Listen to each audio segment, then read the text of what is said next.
Muito bem, como eu disse para vocês, hoje a coluna Sua Saúde traz o Dr. Lucas Proust. É uma raridade, primeira vez que a gente consegue trazer um médico psiquiatra, até porque eu acho que são dois aqui em Canoinhas, né? É o doutor mais o Franco, né? Isso. São os únicos e eles têm uma agenda lotadíssima. Então, ano passado a gente já pediu para o Dr. Lucas, ó, a hora que conseguir abrir uma brechinha aí, o senhor vem conversar com a gente. Aí ele conseguiu hoje. Então, vamos aproveitar essa entrevista porque a gente vai entender um pouquinho mais sobre saúde mental, vamos falar sobre a própria profissão do médico psiquiatra, que eu acho que é um bom início da nossa entrevista, né, doutor? Que é entender, porque muita gente às vezes confunde a psiquiatria com a psicologia e acha, inclusive, que o psicólogo vamos dizer assim, a pessoa que precisa de um psicólogo ela não está tão mal, mas quem vai para o psiquiatra porque está louco, está doente. Então, acho que por aí ainda começa um bom assunto para a gente começar. Seja bem-vindo e obrigado. Obrigado pelo convite, Jenny. Bem, o psiquiatra e o psicólogo são profissionais que atuam em conjunto, né? A formação de ambos é distinta e o foco que cada um vai ter para o paciente também é distinto de acordo com o seu objetivo ali, né? O psiquiatra é um médico que se especializou na psiquiatria, em atender e diagnosticar, indicar tratamento para os transtornos psiquiátricos. Transtornos psiquiátricos, qualquer tipo de transtorno psiquiátrico, desde aquele transtorno bastante grave até aquele transtorno mais leve. O psiquiatra diagnostica e trata. Então, o objetivo do psiquiatra, como médico, como qualquer especialidade médica, né, é fazer o diagnóstico, avaliar o paciente, dizer o que ele tem e indicar o tratamento, que pode envolver o uso de uma medicação, pode envolver, às vezes, o encaminhamento para um psicólogo, né. O psicólogo, ele é um profissional que, de forma geral, ele atua com a psicoterapia. A psicoterapia é um procedimento que o psicólogo aplica nas sessões. É diferente do psicólogo que faz uma consulta médica, como qualquer consulta médica. A gente avalia o paciente e indica o tratamento, a intervenção, né? O psicólogo, ele aplicando a psicoterapia, ele auxilia o paciente através de um conjunto de técnicas estabelecidas dentro da psicologia a esse paciente lidar com algum problema que ele está passando, que pode ser ou não um transtorno psiquiátrico. A pessoa pode estar passando por um problema na vida que não é um problema psiquiátrico, né? Um divórcio, um luto complicado, uma dificuldade de adaptação. Mas ele pode também auxiliar no tratamento do transtorno psiquiátrico. Então, muitas vezes eu indico o paciente para fazer um tratamento com a psicoterapia ou mesmo um tratamento combinado, que é quando a gente utiliza o tratamento com a medicação mais a psicoterapia. Então, eu auxilio o tratamento com a medicação e o psicólogo auxilia através da psicoterapia. Já aproveitando o gancho do que você falou, né, é bastante comum a pessoa não saber quem procurar quando está passando por alguma dificuldade que pode ser do psiquiatra ou do psicólogo. A minha recomendação vai em qualquer um, porque havendo a necessidade do atendimento psiquiátrico, o psicólogo vai encaminhar e vice-versa. Pode acontecer então do psicólogo dizer, ó, o teu caso, sinto muito, não é comigo, é com o psiquiatra. Também, mas é que a maioria das condições da psiquiatria se beneficiam da psicoterapia. Então, é bastante comum, a gente acaba mais trabalhando em conjunto. Mas sendo bem direto, doutor, o psiquiatra não é um médico de louco. Não, não. Não, de forma Porque muita alguma. gente tem essa visão, né? Ah, o psiquiatra é médico de louco. Ah, não vamos nem falar que a fulana está indo no psiquiatra porque vai achar que está louca. É bom a gente falar disso para desmistificar, porque as pessoas têm esse pensamento. É bom, né? Vocês da mídia também dar esse espaço, porque realmente isso atrasa demais o tratamento das pessoas. De ocorrência diária eu atender pessoas que estão procurando pela primeira vez depois de muito tempo de sofrimento. E esse não é um problema assim, só da crença que a pessoa tem, esse é um problema bem difuso, né? Felizmente isso tá mudando, né? A gente vê uma divulgação muito grande da importância da saúde mental, a gente vê celebridades falando sobre seus problemas com saúde mental, né? Tirando o período sabático, né? Porque não estava muito estafado o ou trabalho. Falando mesmo que vai no psiquiatra, a gente tem várias personalidades aí importantes no Brasil e no mundo que falam, e é bom que falem para desmistificar, né, o que é o problema de saúde mental.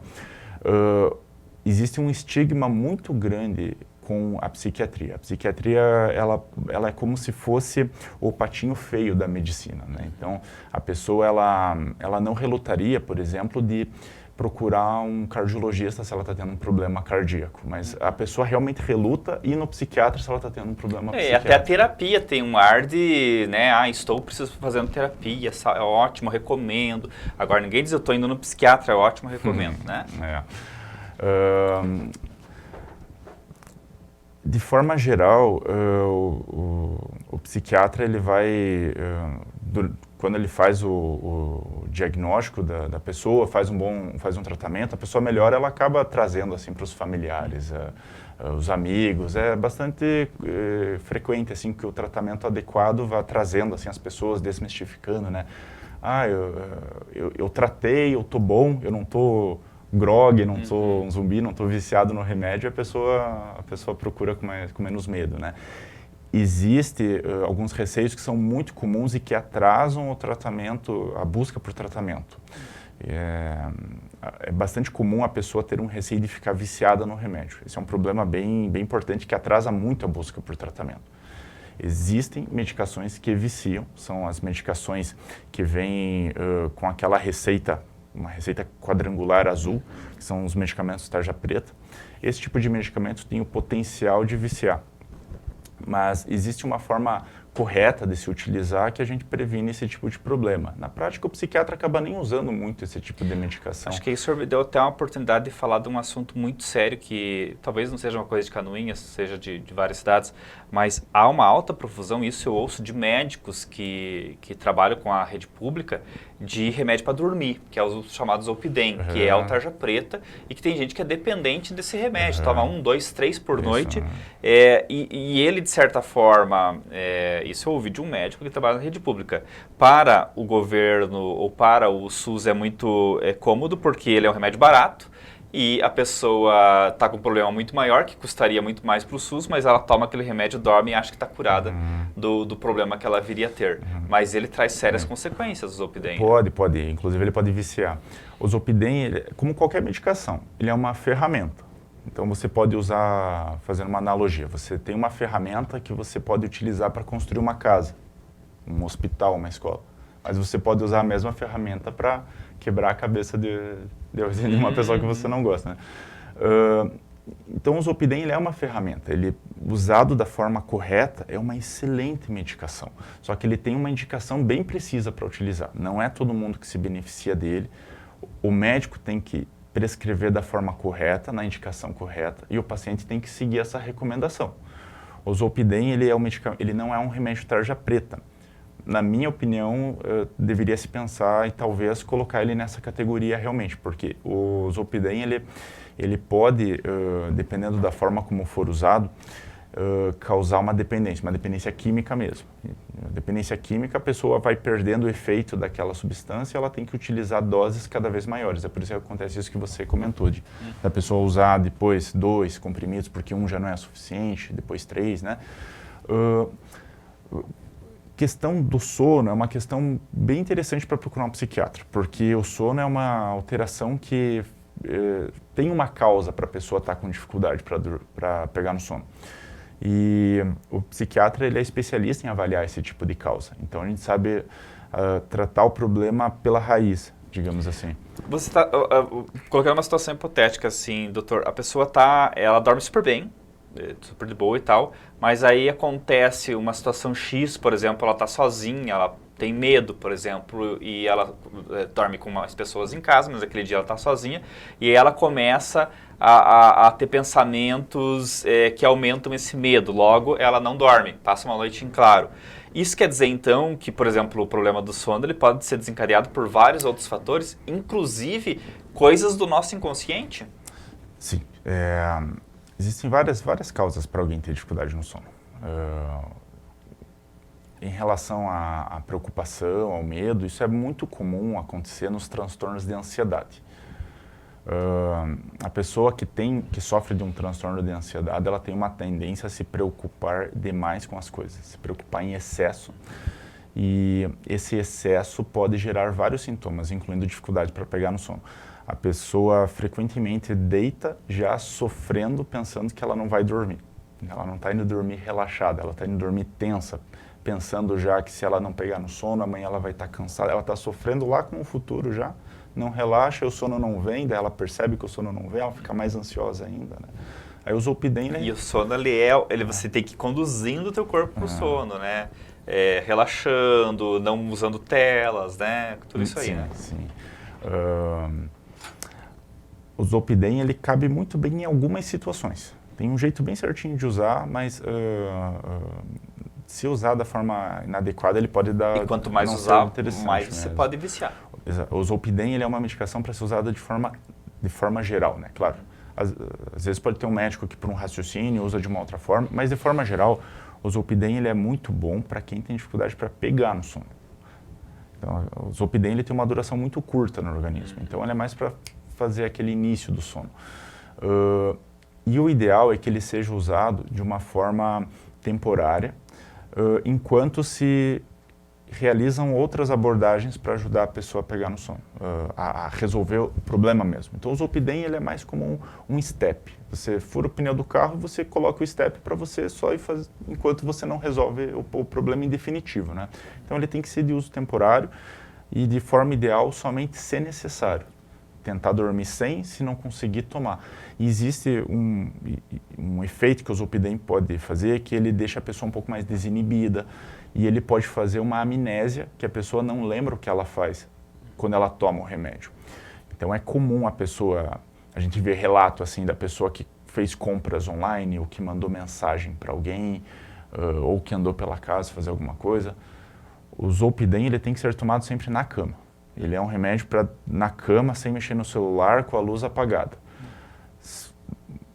Na minha experiência, das pessoas das raras vezes que eu uso o Zolpidem, a única vez que dá problema é quando a pessoa não faz isso. Quando a pessoa toma e vou tomar antes, uma meia hora antes de deitar, para ir relaxar, daí quando a pessoa manda uma mensagem para alguém, só vai saber no outro dia de manhã. Só vai piorar a situação dela, só vai complicar a situação dela. Agora, doutor, o senhor citou várias vezes aí um grande mal da modernidade, vamos dizer assim, que é a tal da ansiedade, né? A gente até comentou aqui antes do senhor chegar de falar sobre a questão da saúde mental ligada à rede social, e a rede social, ela é um gatilho, mas ela não é uma causa exatamente, né? Ela pode ser mais um sintoma, às vezes. Né? Bem, a ansiedade é uma emoção do ser humano. A ansiedade em si, ela não é ruim. Nós precisamos ter ansiedade. A ansiedade, ela é uma emoção ruim, desagradável, que surge quando o nosso cérebro interpreta que algo pode ser ruim para a gente. Então, o meu cérebro pensa que eu não vou ter recurso para pagar meus boletos no final do mês, ou uma pessoa da minha família está viajando e pode ser que ela sofra um acidente, algo assim. A minha mente interpreta que algo ruim pode acontecer. E como não é bom se sentir ansioso... Ela diagnostica e julga, né? Exato. Sem ter nenhum amparo na realidade, exatamente. O cérebro interpreta o que pode acontecer de ruim. Interpretando o que pode acontecer de ruim, ele faz com que a gente se mova para fazer algo a respeito. Então, eu interpreto, por exemplo, que... não vai conseguir pagar as contas no mês que vem. Eu não vou conseguir fazer isso. Então, o meu cérebro identifica que isso pode ser um problema, ele já pensa nas consequências que podem acontecer e ele faz eu me sentir ansioso. Se eu estou ansioso, eu não quero estar ansioso. Então, eu vou fazer algo a respeito dessa ansiedade. Isso tudo acontece de uma forma muito automática, muito inconsciente. Então, a pessoa vai fazer algo a respeito para resolver esse problema. Ela vai pensar numa estratégia para dar conta do que ela precisa, né, para conseguir uma coisa. Ela vai pensar numa estratégia. Se ela não sente ansiedade, ela não vai fazer isso. A pessoa não vai mexer um dedo para resolver esse problema. Então a gente precisa ter ansiedade. É absolutamente normal o ser humano sentir ansiedade. Tem situações em que a gente precisa sentir muita ansiedade, quando a gente tem um problema muito sério. Situações que a gente precisa sentir menos ansiedade, tem um problema menos sério. E quando a gente não tem um problema, a gente não tem por que sentir ansiedade. Então a ansiedade, ela é uma emoção que nos mobiliza. Mas quando ela se torna um problema? Quando a ansiedade acontece de uma forma excessiva, Esse excesso não ajuda a pessoa, ela pode mais atrapalhar. Aí como a ideia da ansiedade é nos mobilizar, quando a ansiedade é excessiva, ela pode imobilizar. A pessoa pode ter maior dificuldade para resolver os problemas dela, por ter uma tendência a ter esse pensamento mais catastrófico. A pessoa pode ter uma dificuldade de concentração, a pessoa pode ficar muito irritada, muito nervosa. Deprimida. Ela pode também é um gatilho, às vezes, para a pessoa entrar em depressão em pessoas predispostas. Em vez de correr atrás, ela fica lá chorando e eu não vou conseguir. Paralisa ou se esquiva. Existem várias estratégias que o cérebro tem para lidar com a ansiedade, né? Uma é querer controlar a situação, resolver a situação. Essa é a ideia da ansiedade. Mas existem outros mecanismos que a mente usa. Ela pode querer se esquivar da situação. Poderia ir gastar a rodo sem pensar no amanhã, sabendo que lá no fundo ela não vai ter dinheiro para pagar aquilo. Pode ser, eu vou pegar um outro exemplo em que é bem comum a esquiva. A pessoa que tem que encarar uma situação nova. Mas é uma prova de concurso, vamos dizer assim. Uma prova de concurso. A pessoa pode, às vezes, por conta de se sentir tão ansiosa, ter dificuldade para fazer aquilo. Às vezes é melhor se esquivar. Eu tô tão ansioso para ir num lugar novo, com pessoas novas. Então a pessoa se esquiva. Se eu não me exponho, eu não me sinto mais tão ansioso. Então eu não vou, depois pode até ela ver na rede social que a festa foi muito legal, muito bacana, e depois se sentir culpado por não ter ido. Existem outras formas também, como tentar buscar o prazer, isso é muito comum, através de compras, de carboidratos simples, que é o doce e a massa, né? Então a pessoa está mais ansiosa, ela começa a buscar um prazer para tentar não sentir de forma tão intensa essa ansiedade. Então a pessoa começa a comer muito chocolate, muita besteira, mesmo sem sentir fome, para dar essa emoção positiva, para tratar essa emoção negativa, né? É bastante comum também a pessoa recorrer ao uso de substâncias, como álcool, maconha, próprio Zolpidem, já vi algumas pessoas que recorriam ao Zolpidem mesmo durante o dia para tentar dar uma relaxada naquela ansiedade, né? Bem, uma condição muito comum que as pessoas podem ter, talvez assim seja o transtorno psiquiátrico que eu mais atendo no dia a dia, é o transtorno de ansiedade generalizada. A pessoa que tem esse transtorno, ela tem uma tendência a sentir mais ansiedade do que ela precisa nas situações que exigem ansiedade. Então a pessoa ela pode se sentir ansiosa, bastante ansiosa com problemas pequenos, ela pode se sentir ansiosa quando ela não precisa estar ansiosa, a pessoa perde a capacidade de relaxar. Então a pessoa pode, por exemplo, aproveitar o domingo em família para passear, para ir para a igreja, para assistir um futebol, mas a pessoa tem dificuldade em relaxar, ela até faz isso, mas ela está tensa, não consegue desligar os pensamentos. Esse transtorno ele faz com que a pessoa tenha, então, resumidamente, uma tendência a se preocupar mais do que precisa e uma dificuldade para controlar essa preocupação. Aí vão surgir todos esses sintomas, né? Aí, pode completar. Só alguns outros sintomas são bastante comuns, né? A irritação, a tensão muscular, bruxismo, tensão nos ombros, no pescoço. A pessoa pode ter sintomas que nós chamamos de psicossomáticos, que são sintomas no corpo relacionados à ansiedade. Dor de barriga, dor no peito, falta de ar.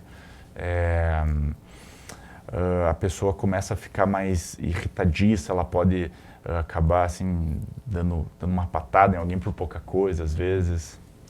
Muitos recomendam, nesses casos, doutor, tratamentos alternativos, como, por exemplo, acupuntura, florais. O senhor trabalha com isso ou o senhor acha que é melhor ir para a linha do medicamento ou tem que avaliar caso a caso? Assim, puxando o gancho lá do início, né, que o papel do psiquiatra é fazer um diagnóstico, né? Então, a gente precisa diferenciar o psiquiatra diferencia o que é uma ansiedade de um transtorno, que é um diagnóstico médico, de uma ansiedade que não é parte de um transtorno. Uma pessoa que está mais ansiosa por alguma condição de vida, por exemplo, esses casos podem se beneficiar de terapias alternativas. A terapia alternativa recebe esse nome porque ela não tem o mesmo embasamento científico que as terapias que não são alternativas. Sim. É por isso que são alternativas, né? Na medicina, isso não só na psiquiatria, na medicina em forma geral, nós baseamos o nosso tratamento que a gente chama de medicina baseada em evidências. A gente tem um foco na ciência para prescrever o nosso tratamento, né? Não significa que a alternativa não possa ajudar, mas quando a pessoa tem um transtorno psiquiátrico, a gente precisa ter um tratamento que é validado cientificamente, né? Então, nesse caso, eu vou pegar o exemplo do transtorno de ansiedade generalizado. É o uso de medicação e psicoterapia com um psicólogo, né? E aí, para traçar esse diagnóstico do que é um caso mais grave, de um caso que pode ser tratado de maneira alternativa, aí é caso a caso. Caso a caso. A pessoa que tem o diagnóstico de um transtorno de ansiedade generalizada, o tratamento é feito ele é guiado ali com o que a gente tem dentro da psiquiatria, né? Eu não costumo indicar terapia alternativa, mas de forma geral, tem pessoas que eu trato que fazem acupuntura, reiki, outras técnicas e que sentem que ajuda, então continua utilizando. Se a pessoa percebe um benefício, não vai interferir um tratamento, ele não vai interferir com o outro também, então eu deixo mais a critério do meu paciente a questão do alternativo. O comentário aqui da Suelen Dulce Franco, assunto muito interessante e necessário, obrigado Suelen, né? O Adilson tá comentando aqui, que a gente falou de rede social, doutor, daquele caso da digital influencer, que inventaram uma fofoca sobre ela, de um relacionamento dela com outro rapaz que tinha namorada, e aí isso foi notícia em blogs de fofoca e tal, era outra pessoa famosa, né, que era o Whindersson Nunes, e aí então ela, segundo a família, né, de ler os comentários na rede social, ela acabou se suicidando, né? Esse é um assunto muito delicado também, doutor, e daí o Adilson está perguntando, né, o que o senhor acha sobre essa questão, se realmente a rede social pode ser tão nociva a ponto de levar uma pessoa ao suicídio? Bem, a rede social ela é um dos componentes que podem influenciar na saúde mental, né? O suicídio é um tema extremamente complexo e não existe uma única causa para o suicídio, né? Então, a gente nunca afirma que foi por causa disso que a pessoa se suicidou. É sempre um conjunto de vários fatores que, atuando conjuntamente, podem levar a uma crise suicida. Nesse caso dessa moça, fica bastante evidente o fator estressor que ela teve sendo exposta publicamente, né? Mas isso sozinho não explica porque ela cometeu o suicídio. A pessoa que pensa em suicídio, que tem uma crise suicida, ela normalmente está passando por algum tipo de transtorno psiquiátrico, uma depressão, um transtorno de ansiedade, algum problema psiquiátrico de forma geral. E junto com outros fatores leva a pessoa a ter uma crise suicida, né? A rede social ela amplia o alcance que a nossa vida tem para as outras pessoas, né? A gente não tem mais como era algumas décadas atrás, a nossa vida restrita aqui na nossa comunidade. Os né? amigos, a família. Exato, agora é global, né? Isso pode ter várias interferências negativas, né? A gente vê que a geração atual de crianças, por exemplo, elas levam o bullying para dentro de casa através da rede social, né? Isso tem consequências, podem ser muito negativas para a saúde mental das pessoas. E nem todo mundo tem a estrutura, aliás, a maioria das pessoas não tem a estrutura psicológica mesmo para encarar os haters, né? Aquelas pessoas que vão para a rede social para xingar, para ofender, para... Porque não é natural, a rede social não é natural. É uma forma uma forma que o nosso cérebro não é feito para lidar com isso. Vamos pegar assim, por exemplo, a questão do prazer que a gente tem com a rede social. Nosso cérebro, tudo que a gente vai fazer, ele tem que ter algum motivador. Um desses motivadores é o próprio prazer. Então, se eu tenho um prazer de, por exemplo, fazer um dia de trabalho bem feito e eu olhar tudo que eu fiz e eu me sinto bem com aquilo, isso é um motivador. Eu tenho uma recompensa ali, bem numa região específica do meu cérebro, eu recebo uma dosezinha de um neurotransmissor chamado dopamina e aquilo me dá um prazer. Isso me motiva a fazer isso novamente no outro dia. A gente tem prazer fazendo várias pequenas coisas ao longo do dia. A rede social, ela utiliza esse mesmo mecanismo cerebral que a gente tem para fazer com que a gente fique vidrado naquilo. Então perceba que na rede social você não tem às vezes um segundo de tédio. Você tem ali uma postagem, uma informação, logo em seguida outra. Que se alinha com o meu pensamento, exato, porque o algoritmo faz isso. Com o algoritmo, né? Então a gente não tem tédio com a rede social. E utilizando desse mecanismo, a rede social consegue prender a gente. E quando a gente olha, a gente está pegando o celular de forma automática. Eu nem queria pegar meu celular, eu estou sentindo ele vibrando na minha perna. A gente pode viciar realmente na rede social. E a gente não está pronto para isso. Não tem como a gente exigir que uma criança que não tem o cérebro desenvolvido completamente ainda, não tem uma estrutura psicológica, não tem como a gente esperar que uma criança dessa lide com ela sofrer situações de bullying na escola e ela tem que continuar sentindo isso em casa, no final de semana. Não tem como esperar que uma criança consiga lidar com isso. E o hater, ele pode ser uma pessoa de fato, e existem pessoas que gostam de fazer isso, ir lá e xingar pessoas que elas nem conhecem, porque a rede social, ela dá, de certa forma, esse sentido de distanciamento, né? Ou pode ser perfil fake, que é pior ainda, porque deles abusam ainda mais do poder, do direito de opinar, né? Agora eu queria falar um pouquinho, a gente já está falando bastante tempo, mas é importante a gente aproveitar esse momento, doutor, falar um pouquinho mais sobre esses mistérios do nosso cérebro, porque eu falei um pouquinho anteriormente, o nosso cérebro ele pode nos trair em vários momentos, né, doutor? Ele pode, de certa forma, nos controlar ou abrir situações que a gente nem imaginava, né?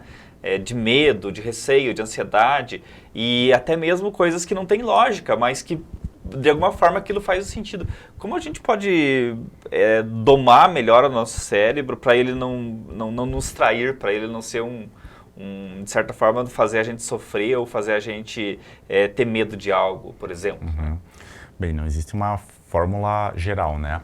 Mas é muito comum o nosso cérebro tomar atalhos para poupar energia. A gente não precisa ficar interpretando, analisando cada situação que a gente vive. Então, o nosso cérebro, ele cria alguns atalhos. Eu não preciso, por exemplo, olhar cada vez que eu for olhar uma cadeira, por exemplo. Eu olhei uma cadeira, eu sei que tem que ter 4 pernas, assim, um encosto e tal. Só que ela da Ana Maria Braga, que tinha 3 que ela caiu, né?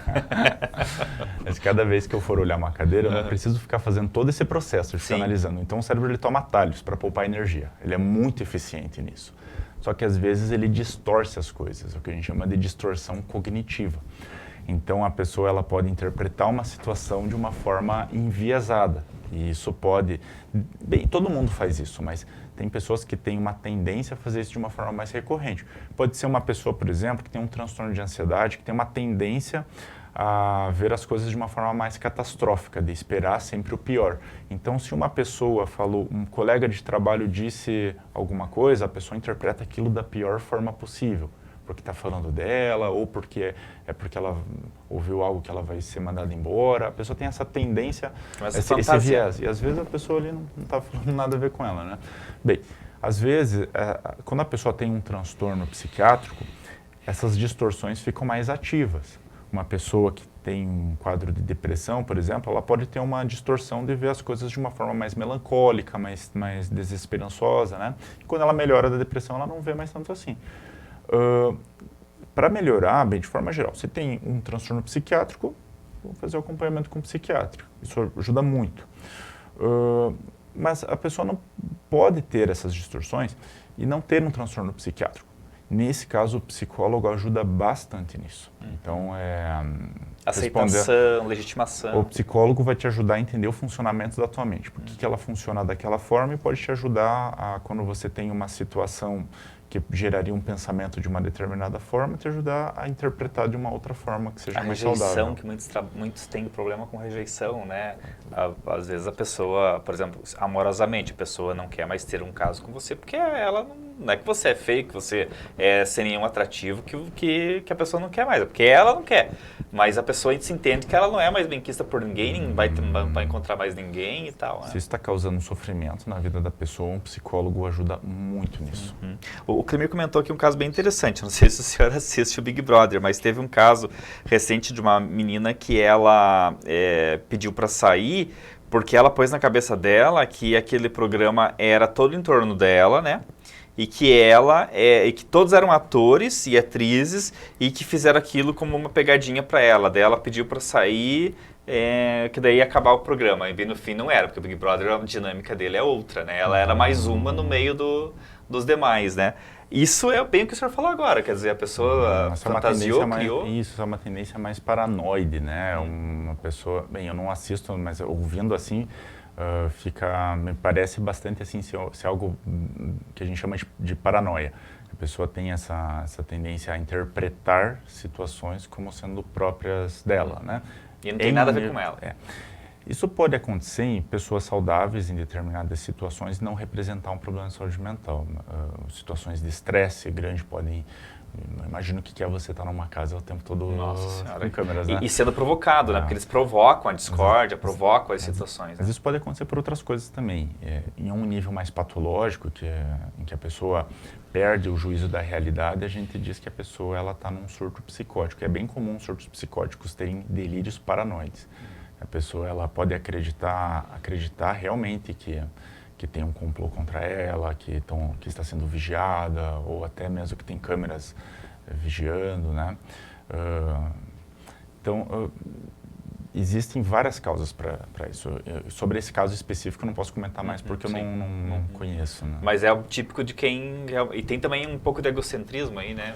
Achar que Olha, tanta coisa assim. Existe até um transtorno psiquiátrico chamado transtorno de personalidade paranoide, que é uma tendência que a pessoa tem na personalidade dela talvez seja o caso dessa moça, não sei, que a pessoa tem uma tendência sempre a ter esses viés, essas distorções cognitivas de que é alguma coisa contra ela, né? Esse é um caso bem interessante para a pessoa trabalhar com a psicoterapia. Analisar.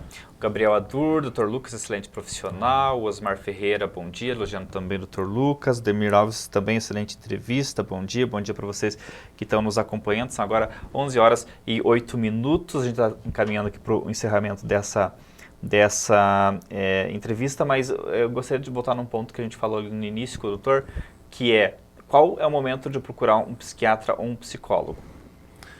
Bem, de forma geral, o psiquiatra e o psicólogo, eles vão atuar quando a pessoa tem alguma alteração das emoções ou do comportamento.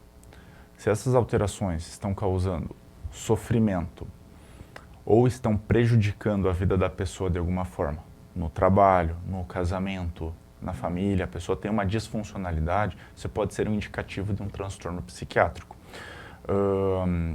Procura o psiquiatra ou o psicólogo, eu não tenho assim, uma recomendação de qual procurar, procura qualquer um, se você tem dúvida.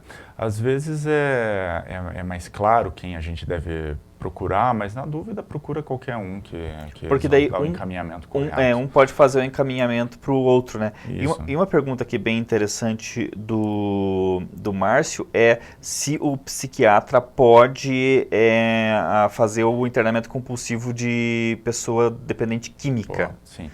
Pode, compulsivo, sim, contra a vontade dela. Existem 3 formas de internamento no Brasil. O internamento voluntário, que a pessoa, por vontade própria, aceita o internamento.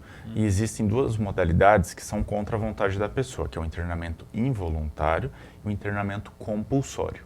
Existe uma lei no Brasil que permite que a gente faça isso, a Lei 10.216 de 2001, que ela permite que o médico tire a autonomia da pessoa quando ela tem uma condição de saúde mental que por si só está tirando a autonomia dessa pessoa. Então a gente tira temporariamente a autonomia da pessoa para restaurar a autonomia dela. Isso não só com a dependência química. Pessoas que estão em surto psicótico, pessoas que estão com risco suicida muito alto, que não aceitam internamento. Então a gente tira o internamento, tira a liberdade ali da pessoa, a gente é respaldado por lei, para fazer o tratamento, porque a gente considera que a pessoa que tem esse tipo de transtorno, ela não tem a capacidade de tomar as decisões por ela. Uma pessoa que está usando muita droga, ela perde a capacidade de tomar a decisão do que é o melhor para ela. Uma pessoa que está muito deprimida, ela perde a capacidade de ver a situação de uma forma mais real. Então, a gente não tem que aceitar o que a pessoa está fazendo. Ela é um perigo para ela mesma. Exato, por conta da doença. Então, a gente faz isso. Claro, existe toda uma lei de como que a gente deve fazer. Quando a gente interna involuntariamente, nós notificamos o Ministério Público, tem todo um processo que a gente faz, né? E existe o internamento compulsório, que esse é feito através de uma via judicial, em que um juiz vai emitir uma ordem que a pessoa deve ser internada, o município deve acatar. Então é possível sim fazer... A família pode pedir, mas daí vai depender do médico diagnosticar. Não, no caso do compulsório, daí é com o juiz. Sim, mas eu digo se no caso de um familiar. Ah, sim, o familiar. Aí a família pode dizer, doutor, eu quero que o senhor interne. Eu posso, por exemplo, ver que não há necessidade de internação. Sim. Aí depende do seu vou fazer julgamento. isso, porque senão eu vou estar fazendo um cárcere para aquela pessoa. Até porque às vezes a família quer se livrar do problema, né? Às vezes acontece, mas sabe que não é tão comum. Na verdade, o que é mais comum é o contrário. É a pessoa que precisa e a família acaba parando em alguma barreira, que não, às vezes falta o conhecimento. Essa pergunta é muito boa, com certeza. Tem gente que está ouvindo que já tá pensando no como fazer para ajudar alguém, né? Isso é importante, com certeza, né? Lembrando que o Dr. Lucas, ele tem consultório particular, né, doutor? Mas trabalha também na rede pública, né? Eu trabalho... atualmente na Fundação Hospitalar Três Barras, que tem uma ala psiquiátrica com 10 leitos e nós recebemos pacientes do estado, são pacientes do SUS, eles precisam vir através de uma entrada do SUS, né? Normalmente as UPAs das cidades vizinhas, uma pessoa interna ela é direcionada para a gente. Eu atendo também na APAI, né? no serviço público, né? Mas eu faço atendimento na APAI, no consultório e no hospital hoje em dia. Isso aí. Doutor Haroldo Ferreira Neto também te dando parabéns ao J+, doutor Lucas, excelente entrevista. Obrigado, doutor. Logo o senhor vem aqui também participar da nossa coluna, né? E a Ivanilda também, entrevista ótima e esclarecedora. Obrigado. Doutor, muito obrigado pela sua presença aqui, foi um prazer, a gente já estava tentando essa entrevista há um tempo, mas graças a Deus hoje deu certo e foi muito esclarecedora. Essa entrevista vai estar depois também disponível não só no Cidade ao Vivo de hoje, né, mas também fora dele, a gente posta dela no fim de semana para vocês poderem acompanhá-la, tá? Quem não pegou toda a entrevista. Obrigado, doutor. Obrigado. Espero vê-lo outras vezes aqui no programa. Com certeza.